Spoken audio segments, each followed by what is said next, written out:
Balance sheet items which were there on BSNL balance sheet have already been addressed.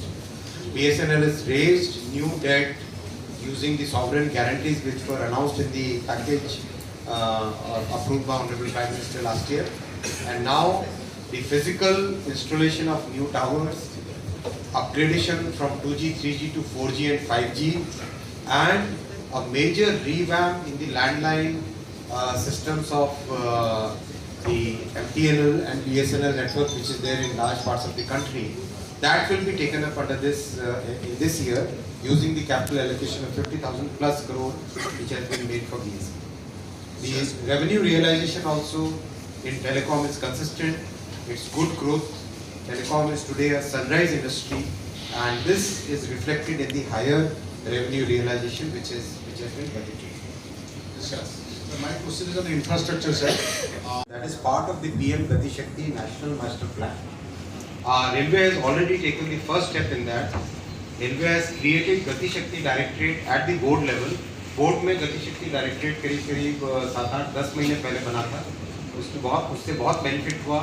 8 departments जो कि अलग अलग तरीके से किसी भी प्रोजेक्ट को प्रोसेस करते हैं, और वो सब एक ग्रुप में बैठते हैं और एक ही ग्रुप में बैठ के एक प्रोजेक्ट के जो डिफरेंट डायमेंशंस हैं उन सब डायमेंशंस को एक टीम में बैठ के करते हैं. और इसका रिजल्ट बहुत अच्छा हुआ है. जिन प्रोजेक्ट्स को, जिन सैंक्शंस को करने में कई बार वर्षों लग जाते थे, वो आज फ्यू वीक्स में या ज़्यादा से ज़्यादा 1 से 1.5 महीने 2 महीने के अंदर अंदर अप्रूवल्स हो जाते हैं, सैंक्शन हो जाते हैं. और जो छोटे प्रोजेक्ट्स होते हैं उन सब में तो जहाँ पहले महीनों लगते थे, वहाँ आप कुछ ही दिन में, 2-3 दिन में, 3 दिन में, 4 दिन में अप्रूवल हो जाते हैं. ये उसी प्रोसेस में अब उसी तरह का यूनिट फील्ड में भी बनाया गया है. हर एक डिवीजन पे एक गतिशक्ति यूनिट बनाया गया है. अब इस कॉन्सेप्ट को जोनल रेलवे में भी लिया जाएगा, जिसमें जोनल रेलवे में जो कंस्ट्रक्शन ऑर्गेनाइजेशन है उसको किस तरह से उसी के अंदर सिग्नलिंग हो, उसी में इलेक्ट्रिकल हो, उसी में ट्रैक हो, उसी में ब्रिज हो, जिससे कि एक कंसोलिडेटेड वे में इंफ्रास्ट्रक्चर का डेवलपमेंट किया जा सके. और इसी फिलॉसफी को टेलीकॉम में भी लिया जा रहा है. टेलीकॉम में पीएम गति शक्ति right of way portal last year launch हुआ, जिसमें सारे के सारे राज्य सरकार, municipal governments, telecom operators, government of India के डिफरेंट डिपार्टमेंट्स, वो सब के सब जुड़े. और उसका रिजल्ट भी आप सबके सामने है. जहाँ 220 दिन लगते थे पहले किसी ऑन एन एवरेज अप्रूवल के टावर के, अब 7 दिन लगते हैं ऑन एन एवरेज. और करीब 50-60-70% के आसपास तो ऐसे अप्रूवल है जो कि इंस्टेंटेनियस है.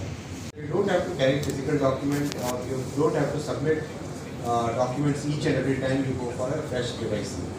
So Honorable Finance Minister has announced in this budget that DigiLocker will now be expanded for KYC across various sectors.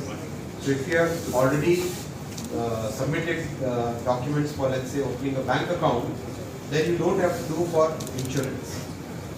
You don't have to do a fresh KYC for insurance.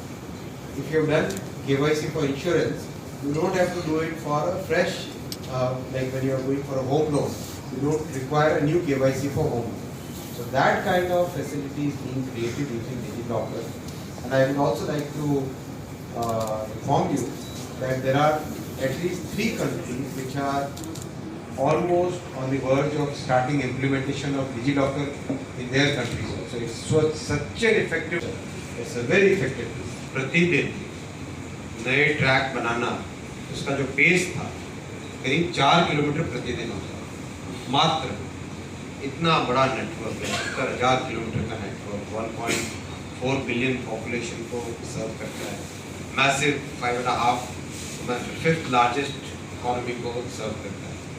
4 kilometre per day क्या pace थी, आज कितनी pace है? 12 kilometre per day. 12 kilometre per day नए tracks Hindustan में बिछाए.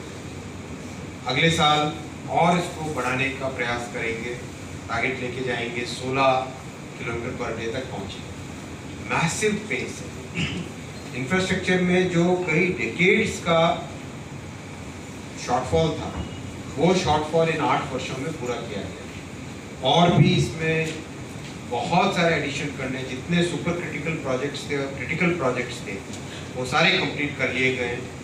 अब एक नई एक्सरसाइज हुई है जिससे कि जो मेजर कॉरिडोर वाले concept energy corridor, hilly area के लिए कॉरिडोर, टाउन कनेक्टिविटी का कॉरिडोर, पोर्ट्स को कनेक्ट करने के लिए कॉरिडोर कॉन्सेप्ट, उस कॉन्सेप्ट में कॉम्प्रीहेंसिव प्लान लेके कैबिनेट में जाएंगे, अप्रूवल्स लेंगे, जिससे कि इंफ्रास्ट्रक्चर जितनी रिक्वायरमेंट है उस रिक्वायरमेंट को हम आगामी वर्षों में पूरा कर सकें। इंफ्रास्ट्रक्चर आने से ही जाके जितनी हमारी डिमांड और सप्लाई में गैप है वो गैप फुलफिल किया जा सकता। इसीलिए बहुत बड़ा फोकस है। मैं प्रधानमंत्री जी को धन्यवाद देना चाहूँगा कि इतने इंफ्रास्ट्रक्चर के लिए जो रिक्वायरमेंट थे फंड्स उन्होंने एलोकेशन दिए। इस बजट में 2,41,000 करोड़ का जो रिकॉर्ड एलोकेशन हुआ है उससे रेलवे के इंफ्रास्ट्रक्चर डेफिसिट को पूरा करने में बहुत बड़ी मदद है।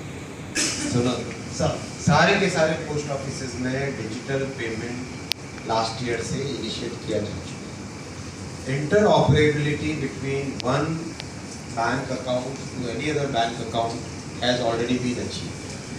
मैसिव डिजिटलाइजेशन हुआ है पोस्टल नेटवर्क का, और उसको कंपेयर हम लोगों ने बेंचमार्क लिया है कि स्टेट बैंक ऑफ इंडिया का सबसे एडवांस्ड डिजिटलाइजेशन, उस बेंचमार्क को लेके इस फाइनेंशियल ईयर में 23-24 के फाइनेंशियल ईयर में उस बेंचमार्क को लेके अचीव करना है, ये टारगेट है।